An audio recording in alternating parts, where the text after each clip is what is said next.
All right, guys, so the focus of this video is going to be to show you how to build a multiplication chart.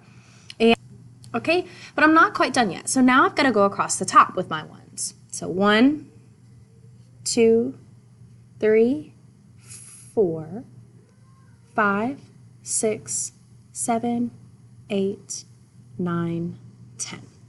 Now, notice how I used this red line here on my paper to kind of distinguish where I was going to start. Okay, this will help you stay organized, and it just helps you kind of stay clear of kind of making any mistakes as far as where we put our multiplication chart. Okay, so and then what I'm going to do now is I'm going to start over here close to my 2. I'm going to draw a line all the way down, and same thing all the way across. So I'm going to draw vertical lines.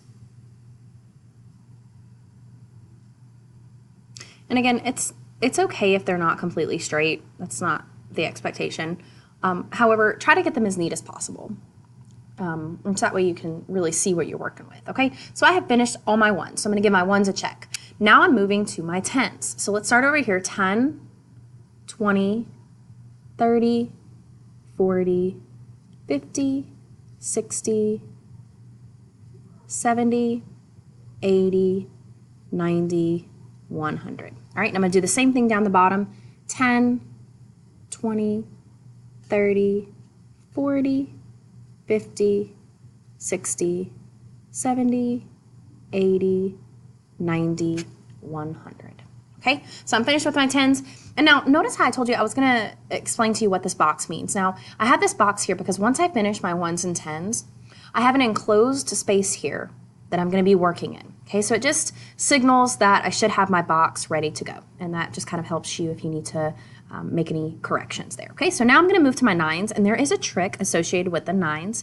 So instead of counting by nines like we were doing with the ones and tens, I'm actually going to show you this really cool trick. So this 9 right here is in the ones place. So I'm going to count back and keep my digits as I write them in the ones place. So here's what I mean. 9, 8, 7, 6, 5, 4, 3, 2, 1, and there's my 0. Okay, now we're going to do the same thing the other way, but we notice that this 9 is in the tens place. So now I'm going to go 9, count back, 8, 7, 6, 5, 4, 3, 2, 1. All right, let's do the same thing down the side because I'm not quite done with my nines.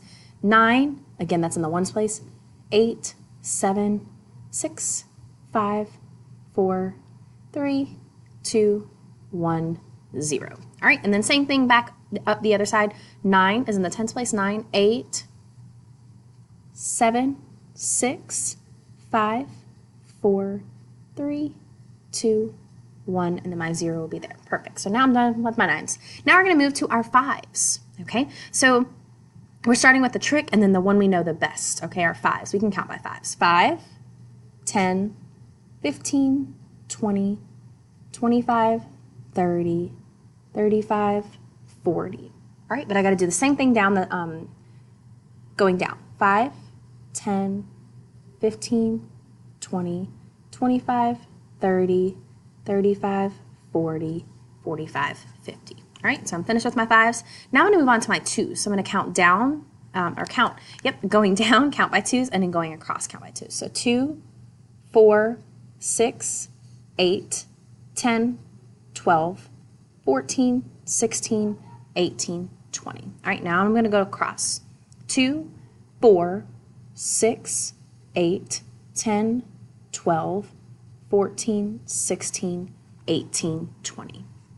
So I'm finished with my twos. Now I'm going to go to my threes. 3, 6, 9, 12, 15, 18, 21, 24, 27, 30.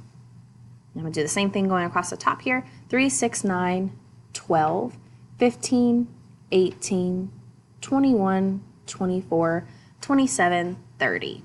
Now my threes are done. Let's go on to our fours. 4, 8, 12, 16, 20, 24, 28, 32, 36, 40. Now let's go the other way. 4, 8, 12, 16, 20, 24, 28, 32, 36, 40. Now I'm finished with my fours. Let's go on to our sixes. 6, 12, 18, 24, 30,